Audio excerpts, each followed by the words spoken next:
I was surprised when Barney, an acquaintance of mine from university, called me to say he was working in my hometown on a temporary project and suggested we meet for a drink.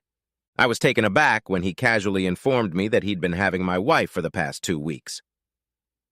"You have until I finish my pint to run as fast and as far as you can. But make no mistake, I will catch you, and you won't like what happens when I do." Barney swallowed, but, to his credit, didn't move from his seat. "I am here to apologize, for I did not know she was your wife. I would never have done that to you of my own free will. An old friend. She told me she was divorced and looking for fun." "Old buddy?" The truth is, even before this revelation, Barney wasn't my buddy. We were roommates freshman year of college, so we had to get along. I was an IT major, he was a chemistry major, and the rest of the gang was English. After freshman year, he hung around among us all the time, but somewhere on the periphery. He was normal, but there was always a certain tension in him that I didn't like. He looked at me too closely, sometimes for too long, and it made me suspicious. We hung out together, even went on vacation once to celebrate graduation, and I got the short straw, so I had to share a room with Barney. I don't remember much about that vacation except that I had the worst hangover of my life and had to stay in bed for a couple days to recover. There was silence at the table. I clutched my glass tighter, and Barney was getting paler by the second, but he didn't move. "I don't believe you. Stephanie would never do that to me, especially not to you. She's been faithful to me since the day we got married. Oh, by the way, thanks for inviting me. I only invited my friends. The whole gang except for me." "So that's it, huh? You made up that lie about my wife in a fit of rage because you're still angry that I didn't invite you to my wedding 6 years ago. I haven't seen you in 10 years, you miserable bastard." "Well, maybe it wouldn't have happened if you'd invited me. I would have recognized her right away." With those words, he handed over his phone, showing me a naked Stephanie. She posed in front of the camera in lingerie I didn't recognize. She was smiling broadly at the camera. He flipped through the photos to show me pictures of them together with her smiling broadly at the camera. We had always had a good sex life. I never left her out, and she never left me out. That's why it was so hard for me to believe. I loved her so much. She's my everything, and I knew I was her everything. No, I believed in Stephanie. I believed in us too much to fall for that trick. Way to go, Barney. You almost had me fooled. A very impressive deep fake, I gotta hand it to you, but I still don't believe you. I know Stephanie and I trust her. I know she wouldn't do this. Okay, I'll prove it to you. Tell her you're working late. I know you have to work late sometimes or Steph wouldn't be able to meet me. I flinched when he called her Steph. She hates it when anyone calls her by a name that isn't her full name. I tried it once and I don't make that mistake again. I should have punched him when I had the chance, but I decided to do what he asked. At least to keep him quiet long enough for me to kill him. After I talked to Stephanie, Barney picked up the phone and said, "Hey, Steph, when can I see you again? Tonight? I'll be there in 15 minutes. Don't forget to give Humphrey one of those pills I put in your cheese. You know how much he hates me. If you give it to him now, he'll be asleep when I get there." "You better be lying, you bastard. If you touched Stephanie or drugged my dog, you'd wish you'd never been born." "I didn't know, did I? That's just it. I'm just trying to prove what Stephanie's really like because you don't believe me. I'm sorry. I'm sorry. I had no idea she was anyone's wife, much less yours. Sorry, buddy, but you deserve better. As for the dog, Humphrey's gonna be fine. For some reason, he hasn't accepted me, and all he does is bark and growl when he sees me." "Well, at least unlike some people, he's loyal to me. This pill won't hurt him, it'll just help him take a nap." "You believe me now?" Barney said, sipping his drink. "Give me 15 minutes, then come home. I'll make sure we don't go too far. I can't do that to you now that you know the truth. Just trying to save you from that lying cow." "How noble of you," I growled. He walked away quickly, and I was left sitting there, stunned. Of course he must be lying. Then it dawned on me that maybe this was all part of some elaborate prank the boys had pulled. They dragged Barney into it, and he was so desperate to get back into the gang after all these years that he'd agreed to everything. I guess that's the way it is. It wouldn't surprise me if they all jumped out when I got home. That's why Barney said he wouldn't go too far tonight, because he couldn't. since Stephanie wouldn't agree to go too far purely for a prank. Those bastards almost had me convinced. Feeling happier, I finished my pint and headed home. I crept up to the back door, expecting everyone to pop out to greet me. Humphrey was suspiciously quiet in his basket. I began to feel uneasy again. I entered the hallway. Music could be heard playing, but there were no other sounds. I went into the living room, and there, in front of the fireplace, with his pants down to his ankles, stands Barney. I stood there looking at the whole thing. My legs seemed unable to move. Barney bent in half, and Stephanie stared at me in shock, brushing away the shards of glass. "It's not what it looks like," she shouted. "Stephanie, is that the best you can do? You have an explanation." With those words, I turned around and picked up Humphrey, dog bed and all. I was taking him to the vet, and he was the only one that mattered right now. The vet turned out to be excellent, and there was no waiting at this late hour. Of course, we didn't know exactly what he had been given, but from the looks of it, he was fine, aside from being in a deep sleep. We decided that as a precautionary measure, he should stay overnight at the vet so they could keep an eye on him and make sure there were no after effects upon waking. Poor little guy. I burst home and found Stephanie sitting alone in the kitchen.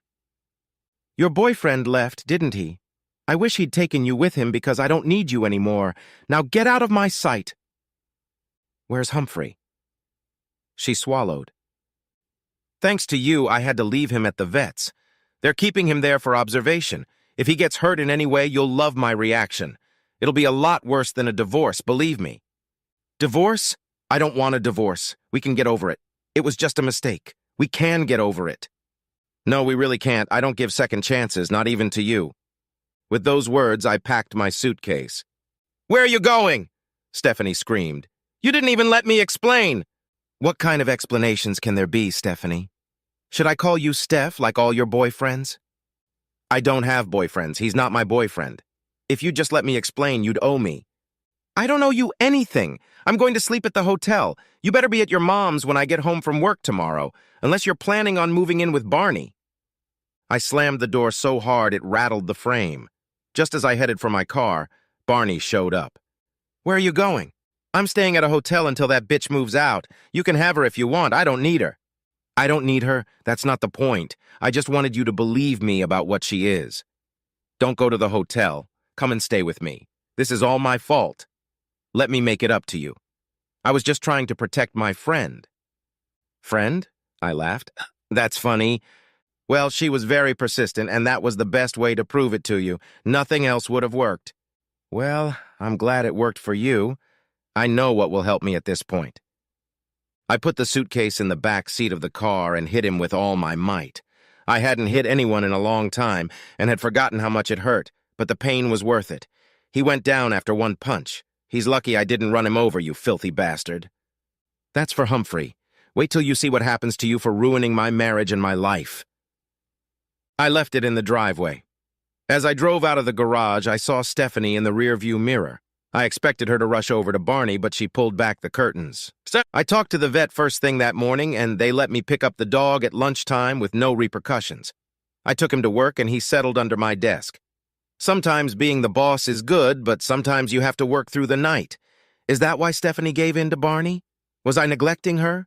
She knew I was building a business for our future. We actually spent a lot of time together. Quality time. That's why I was so shocked. That's why last night I lay awake in the hotel, heartbroken. That night when Humphrey and I got home. Stephanie wasn't there. She left a short note. "I'm at my mom's, waiting for you to be ready to talk. I crumpled it up and tossed it in the trash can." She would have to wait a long time for that conversation. Confused by the situation, I knew I needed friends.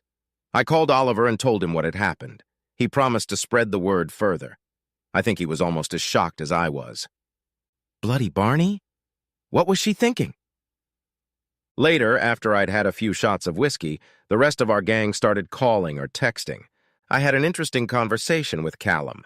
He lived the closest, and the four of us often met up with him and his wife, Laura. "Look, I know this won't change anything for you, but I think you should talk to Stephanie." She talked to Laura. I don't know what it was about, but Laura says there's more to the story. She also said that Stephanie may be the stupidest woman to ever walk this earth. She is furious with you, but she says there is more to this case than meets the eye. All she told me was that it wasn't an affair, whatever that means. I'm not happy that she has more to say, but she says you have to hear it in person first. We were interrupted by a knock on the door. I couldn't believe it when I saw Barney outside the door with 2 black eyes and an obviously broken nose. I just wanted to say that I didn't tell the police that you did this to me. I understand that you were upset and why you blamed me, so I won't say anything. I still want us to be friends. I know we've lost touch, but we used to love each other. Are you serious?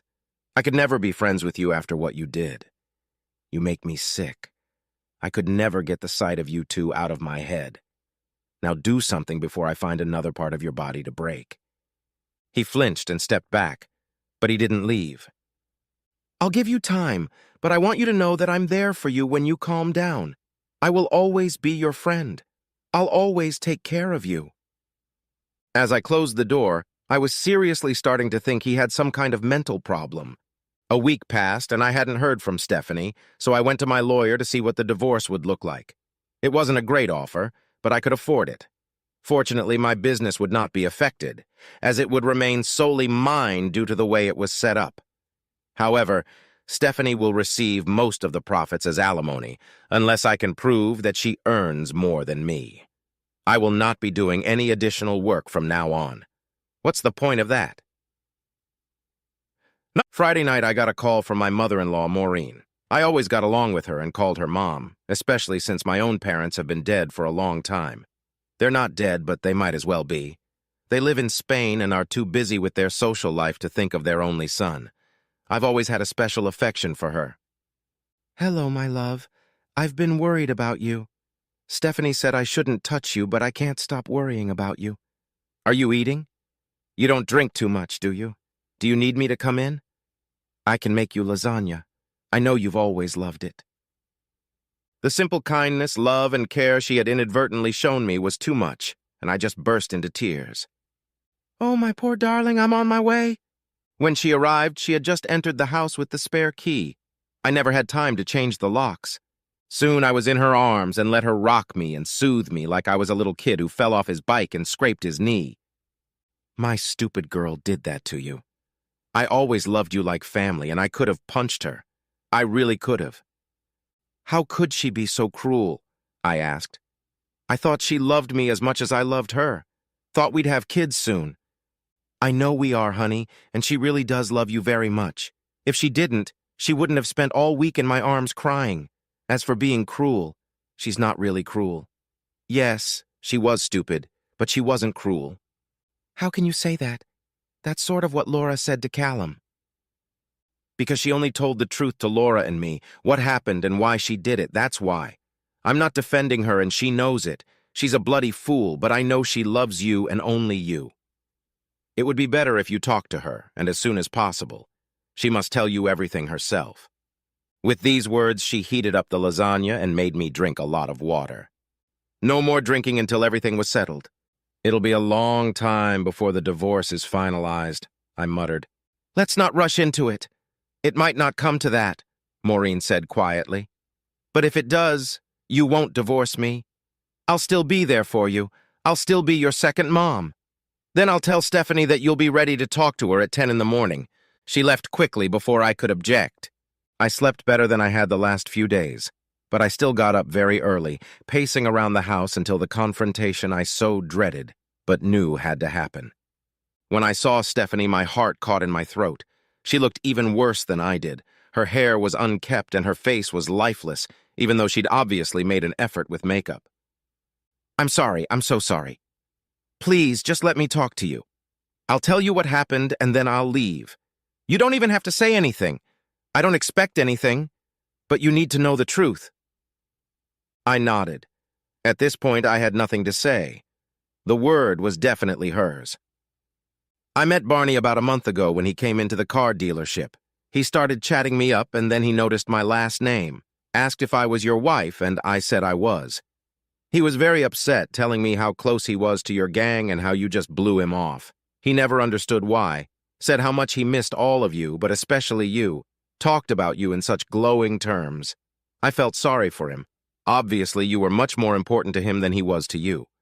You mentioned him several times, and I saw pictures of him, but I felt sorry for him. It was almost the end of the day.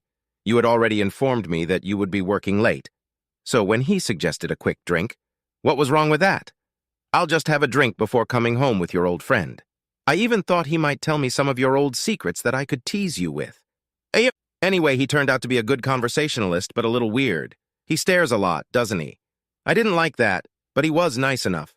I only had one drink, and that's all I remember of the first time. I woke up in his bed in the hotel, and it was obvious what we'd done. I tried to get up, to go to the police, to take tests to prove he drugged me. But then he came back into the room smiling. I think you liked it. Listen to this. He turned on the soundtrack from the video he had recorded, and my voice really sounded like I enjoyed it. I begged for more, for him to do it harder, faster, deeper. It was horrible. Who would believe me now? How could anyone believe me? I knew the predator had me trapped. You could have told me, and I would have gone to the police with you. I know, but you never would have looked at me the same way. There'd always be some doubt. Hell, at that moment I was even doubting myself. I could still go to the police. At that point I had a chance while I still had drugs in my system, but then he played his trump card. Which was, he didn't just do it to me, he did it to you. Of course he did it to me too. If he hurt you, he hurt me too. No, please, let me explain. When you were on vacation, he did the same thing to you.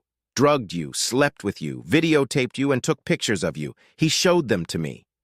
Remember you said that on those vacations you had the worst hangover you'd ever experienced? Afterward, he obviously refined the drug cocktail, used it on me.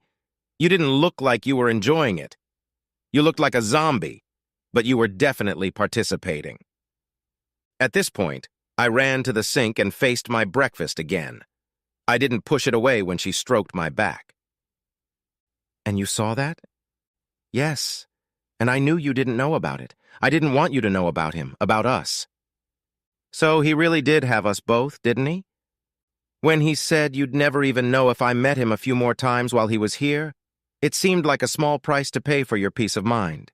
He'd already done something to me, to us, and it would haunt me, but I could still protect you. He promised you'd never know, and that he'd give me all the videos and pictures. And you believed him? Of course not, but I didn't have many options, did I? No, you didn't. You had a choice. I'd rather know better than let you do what you did, see you sleeping with him. I didn't think he'd tell you. I believed it. He seemed strangely obsessed with you and just wanted to be your friend. So my friend raped me, and then 10 years later he raped my wife. How many times? He'd been seeing you a couple times a week for the last few weeks, so a total of 6 times. And he drugged you each time?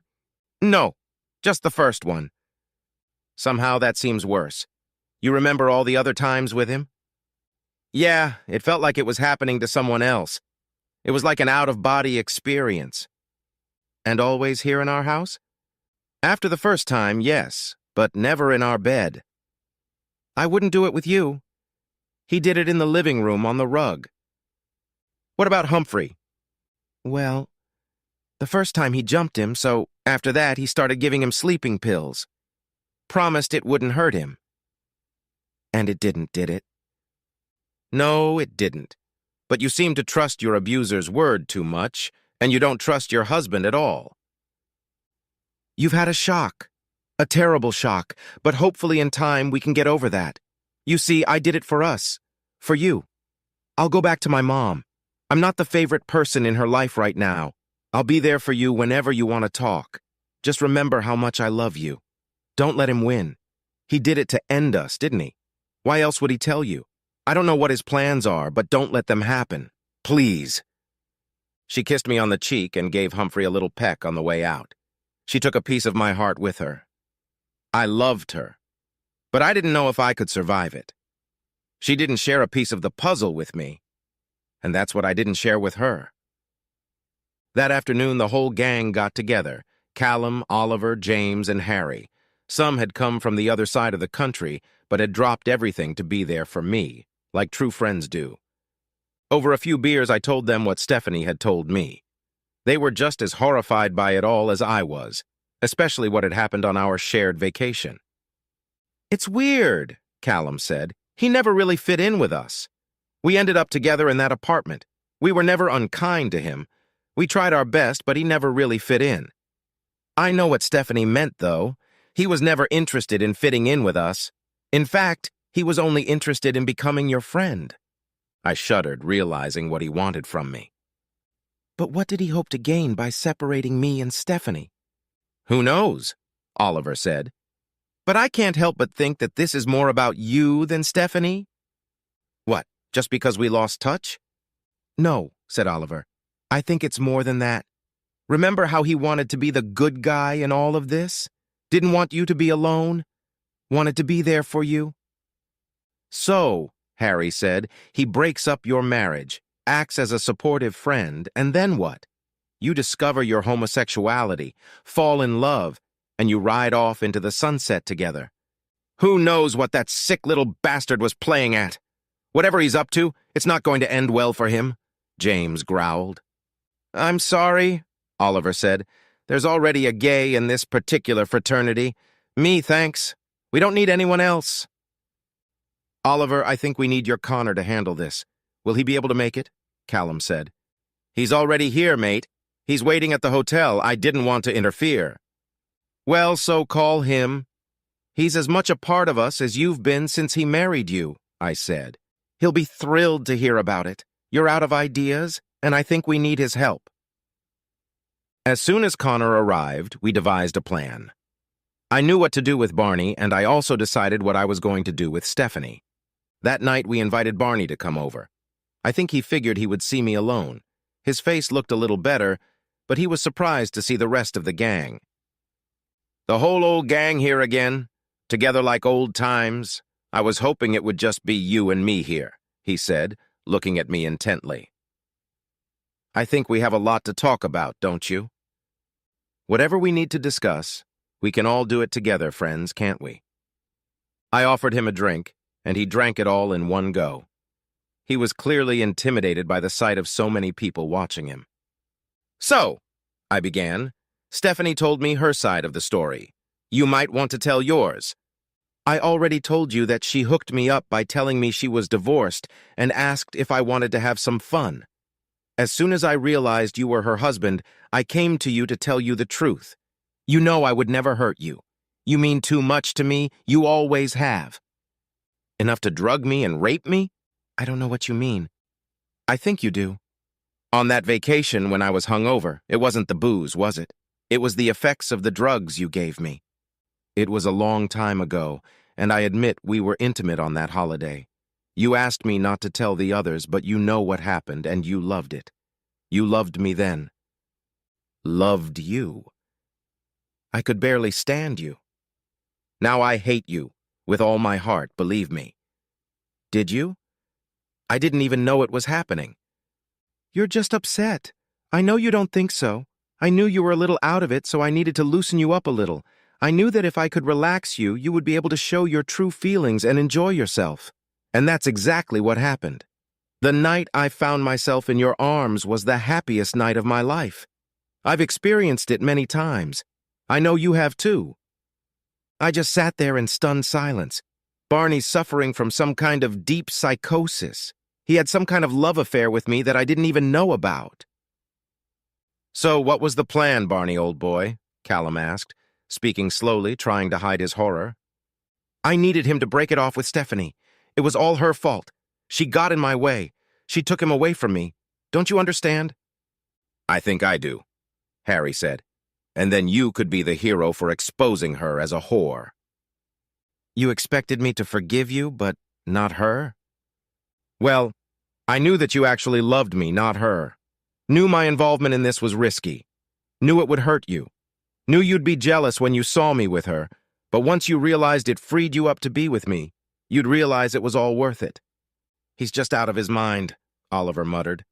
"Still, you had to drug her like you did me." "Only the first time. I hate to say this, but she actually got into it without any extra encouragement." Seeing all of our old friends clench their fists at that moment, his eyes shifted to me. "I'm not lying. She couldn't get enough." A couple times she even texted me to meet up with her. I needed to do it, but I didn't enjoy it, ... It was a means to an end. I only wanted you, always wanted only you. At that moment, there was silence. I can't believe Stephanie would do that, Harry said. I have her text, I'll show you, Barney said, handing me her phone. It was all there, her request and her desire to see him. There was no coercion after that first time. She'd enjoyed their illicit connection, apparently much more than he did. You know, Callum said, there's a name for this. I think it's called traumatic bonding. You don't seem shocked by what Barney said, Oliver said, looking at me. No, I answered. Remember, I saw it with my own eyes. I've been married to her for years, and I know what she looks like when she likes it. I knew it made her enjoy it, being with him. I don't want to lie about it, Barney said. I've been honest with you. That means something too, doesn't it? Well, I said, it would certainly matter in court, wouldn't it, Connor? I called out to Connor, and he came out of the kitchen. You haven't met my husband, Connor, have you, Barney? Oliver said. Detective Inspector Connor O'Brien. Have you heard everything? I asked Connor. Yes, I heard everything, he replied, turning to Barney and reading him his rights. No, you can't. Don't let him take me away. We're supposed to be together. Did I do this for you? Funny, Stephanie used to say that too, I whispered, feeling my remaining friend's arms encircle me in a hug. You know, Oliver said, you and Stephanie were both victimized by Barney. Yes, we were, but despite her protests, she may have been raped the first time. But she came back for more, begged for more. You saw the text. Yeah, but even so. No, she had to come to me, trust me. But she found a way to get a little crazy and make a good excuse for it. You want to know what it was like when I saw them together, don't you? The last piece of the puzzle? The others nodded. She loved it. There was no compulsion there. Maybe she was just making the best of a terrible situation, Callum suggested. Perhaps she was, but would you forgive Laura if you saw such a thing? Would you ever have gotten over it, gotten over the fact that she was begging him to see her again, to do it again? No, Callum admitted. I don't think I could. So then, Harry said, are you going to let him win? Break you two up? Oh, Harry, we're all losers here. There are no winners here. I may have been wrong to throw in the towel so quickly, but I knew there was no turning back. Yes, I knew she was raped first. We were both raped, but we didn't remember it. However, she came back calling me an asshole, and I couldn't forget it. Couldn't forget the texting, the lies. No, that's not for me. Life and love shouldn't be this complicated.